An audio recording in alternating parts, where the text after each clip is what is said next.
We exist at a frenetic pace, caught in a cycle of obligations that keeps us constantly moving, yet somehow never arriving. It is a universal state of distraction that consumes almost every waking hour. To find safety, we focus on accumulation. We build a fortress of wealth, hoping the instability will vanish. When money isn't the answer, we pivot to people.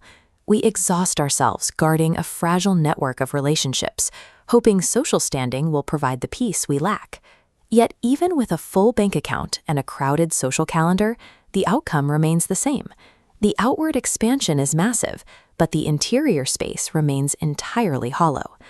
Our reflex is to take this search even further into the physical world. We visit shrines, travel to distant temples, or seek out sacred spaces, operating on the assumption that peace is a physical commodity found in a specific location. It is an exhausting circular trap. We spend our entire life force trying to solve an internal deficit with external tools, never realizing that the more we look out there, the more we ignore the only place where the solution could actually exist.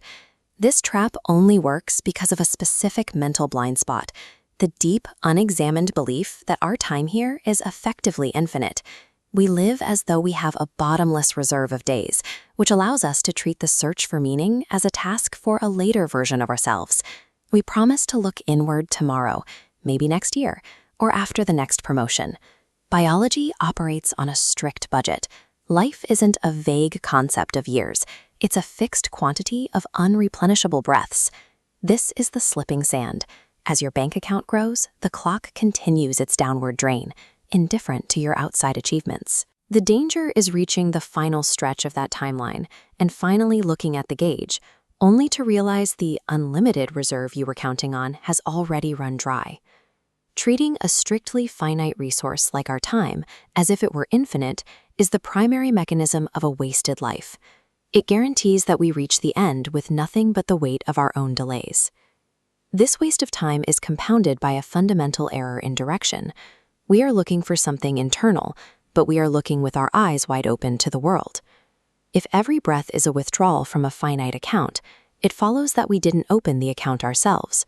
We are using a resource provided by a source we largely choose to ignore while we're busy with the world.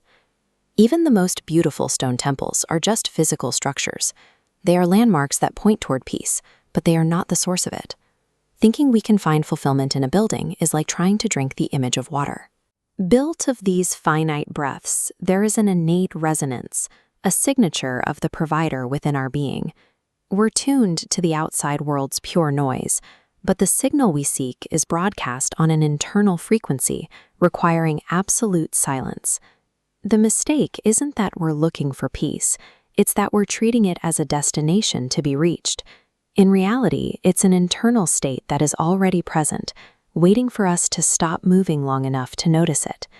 Once the reality of that ticking clock finally hits, the mental momentum of the last few decades can suddenly grind to a halt. In that stillness, you see that a window of opportunity to change direction still exists. This requires an active choice to stabilize the mind. You have to consciously pull your attention back from the external noise and hold it steady against the constant pull of your old habits. True living begins when we stop treating our remaining breaths as tools for accumulation. Instead, we use them to reconnect with that original source, making every inhale an act of remembrance rather than just a biological necessity. The alternative is the default path, a life that looks successful on the surface but ends in total bankruptcy. You will have all the wealth and the relationships, but none of the internal foundation required to face the end with anything but regret. But when you successfully pivot inward, the outside world loses its power to disturb you. You uncover a level of peace that has always been there, independent of your bank account or your status. Reclaiming your life requires a total redirection of energy, pulling your focus away from a world you cannot control and anchoring it into the one foundation that was never external to begin with.